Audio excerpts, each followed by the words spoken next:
Picture Britain in the early months of 1955. A winter so severe that ice shattered window glass, snow swallowed garden gates, and temperatures plunged far beyond what most people had ever experienced. Records were broken across the country. One January afternoon, London was suddenly plunged into near darkness.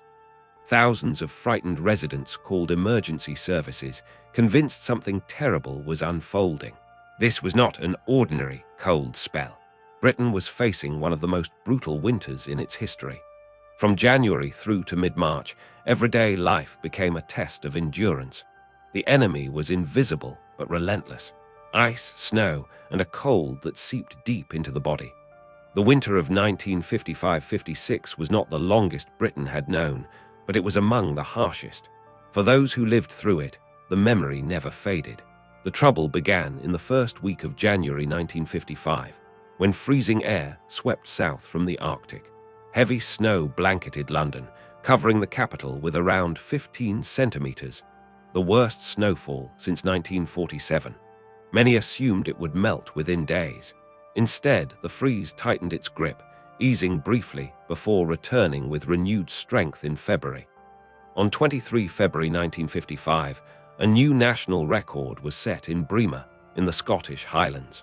Temperatures plunged to -25 degrees Celsius, the lowest recorded anywhere in Britain since records began in 1895. Decades of winters had passed, but none matched this extreme. Northern Scotland was buried.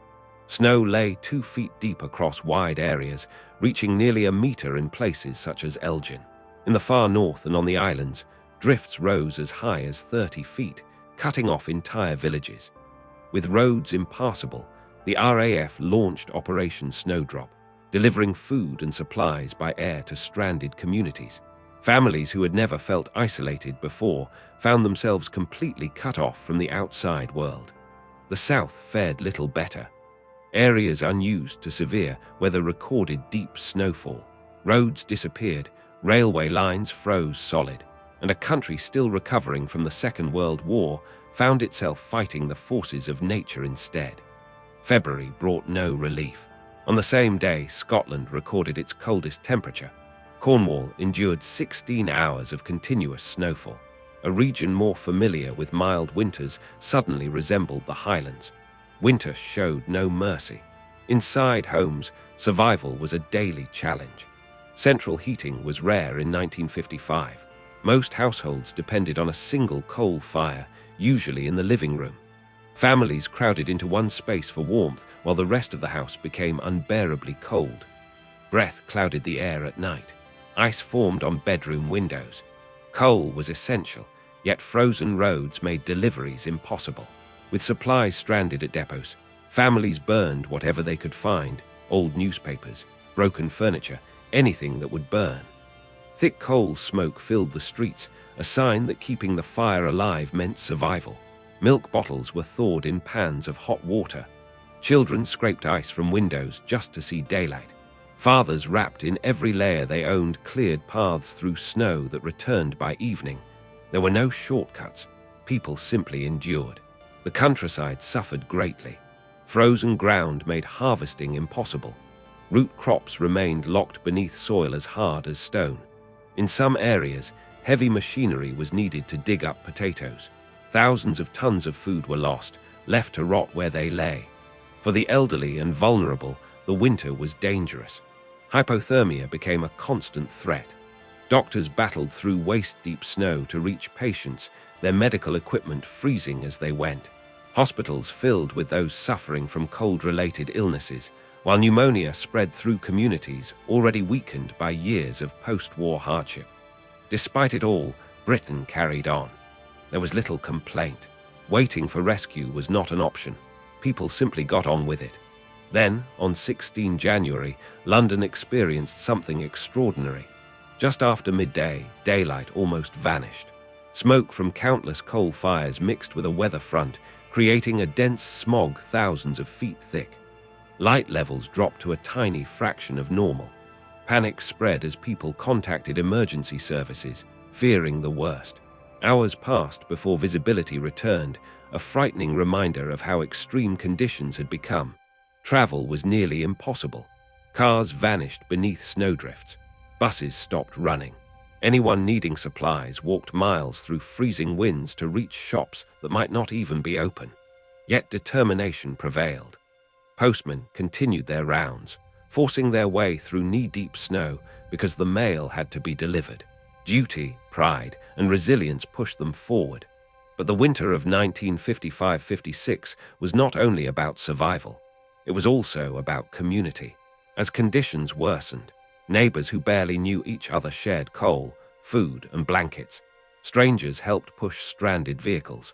Families opened their homes to those without heat. Church halls and community centers became places of warmth and companionship. People gathered with those they had never met before, sharing stories, playing cards, and drinking tea that somehow tasted better because it was shared. The cold stripped away social barriers. When everyone struggles, pride becomes a luxury. There was humor too, dark, unmistakably British humor. Jokes about penguins in Piccadilly and snowmen needing ration cards circulated widely. The BBC reported the weather with calm understatement, advising caution without drama. No panic, just quiet resolve. Children, of course, loved it. With schools frequently closed, the frozen streets became playgrounds. Makeshift sledges built from baking trays flew down hills. Snowball fights lasted for hours. Children returned home soaked, frozen, and smiling. For them, the winter was magical, remembered not as hardship, but as freedom. By mid-March, the cold finally loosened its grip. Roads reappeared. Water dripped from rooftops. Delivery trucks returned and were welcomed like heroes. When unfrozen milk arrived for the first time in weeks, people cheered. Life slowly returned to normal. The damage remained. Farms lost crops and livestock. Businesses closed for weeks. The winter had cost Britain dearly, not only financially, but physically and emotionally. Yet it also left behind a sense of pride. The country had been tested and had endured. The winter of 1955-56 taught Britain a lesson not about weather, but about resilience.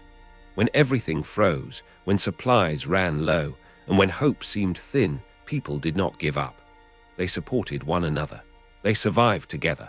That is why the Great Freeze is still remembered today, not only for the snow and record temperatures, but for what it revealed, a quiet determination at the heart of Britain that no amount of ice could ever freeze.